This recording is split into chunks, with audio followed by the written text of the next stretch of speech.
ಬೋಜ ಗ್ರಾಮದ ಕಲ್ಪವೃಕ್ಷ cooperative credit society ಸಂಘವು 31 ಮಾರ್ಚ್ 2024 ಕೊನೆಗೆ 1,69,276 ರೂಪಾಯಿಗಳ ನಿವ್ವಳ ಲಾಭ ಗಳಿಸಿದ್ದು, ಸಂಘದ ವತಿಯಿಂದ ಶೇಕಡ 22ರಷ್ಟು ಲಾಭಾಂಶ ಹಂಚಿಕೆ ಜೊತೆಗೆ ಮುನ್ನಡೆಯುತ್ತಿದೆ ಎಂದು ಸಂಘದ ಅಧ್ಯಕ್ಷರು ಶ್ರೀ ಸಂದೀಪ್ ಪಾಟೀಲ ಇವರು ತಿಳಿಸಿದರು.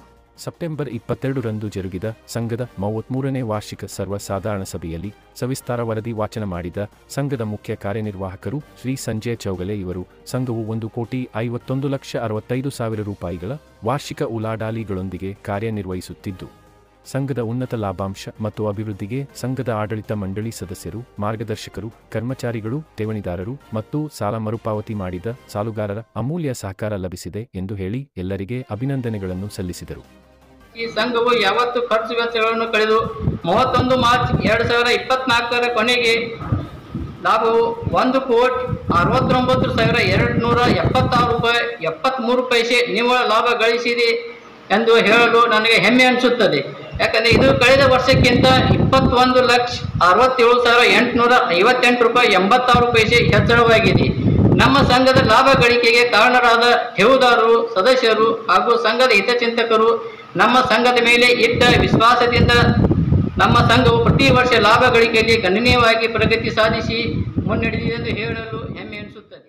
ಸಭೆಯ ಅಧ್ಯಕ್ಷತೆಯನ್ನು ವಹಿಸಿದ್ದ ಸಂಘದ ಅಧ್ಯಕ್ಷರು ಶ್ರೀ ಸಂದೀಪ್ ಪಾಟೀಲ ಜೊತೆಗೆ ಉಪಸ್ಥಿತ ಗಣ್ಯಮಾನ್ಯರ ಅಮೃತ ಹಸ್ತದಿಂದ ದೀಪ ಪ್ರಜ್ವಲನೆಯನ್ನು ನೆರವೇರಿಸಿ ಚಾಲನೆ ನೀಡಲಾದ ಸಂಘದ ಸಭೆಯಲ್ಲಿ ಸಿವಿಲ್ ನ್ಯಾಯಾಧೀಶರಾಗಿ ಆಯ್ಕೆಯಾದ ತುಷಾರ್ ಸದಲಗೆ, ಸಿಎ ಪದವಿ ಉತ್ತೀರ್ಣ ಸ್ವರಾಲಿ ಸಂಜಯ್ ಚೌಗಲೆ ಮತ್ತು ಸ್ನೇಹಲ್ ಸಂಜಯ್ ಕಮತೆ ಜೊತೆಗೆ 10ನೇ ತರಗತಿಯಲ್ಲಿ ಗರಿಷ್ಠ ಅಂಕಗಳನ್ನು ಗಳಿಸಿ ಉನ್ನತ ಶ್ರೇಣಿ ಪಡೆದ ಕನ್ನಡ ಮತ್ತು ಮರಾಠಿ ಮಾಧ್ಯಮ ವಿದ್ಯಾರ್ಥಿಗಳಿಗೆ ನಗದು ಬಹುಮಾನ ಮತ್ತು ಪ್ರಮಾಣಪತ್ರವನ್ನು ನೀಡಿ ಗೌರವಿಸಲಾಯಿತು.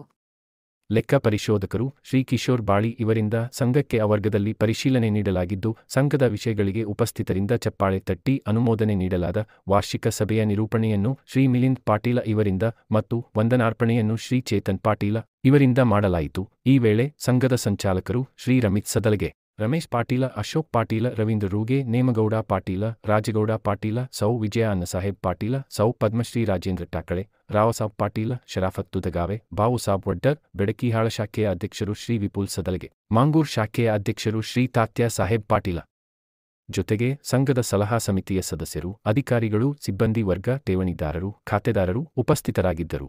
ಸಮಾಜ ಕಾರ್ಯ ನ್ಯೂಸ್ಗಾಗಿ ಬೋಜದಿಂದ ಸಂಪಾದಕರು ಸಂದೀಪ್ ಕುರುಂದವಾಡೆ.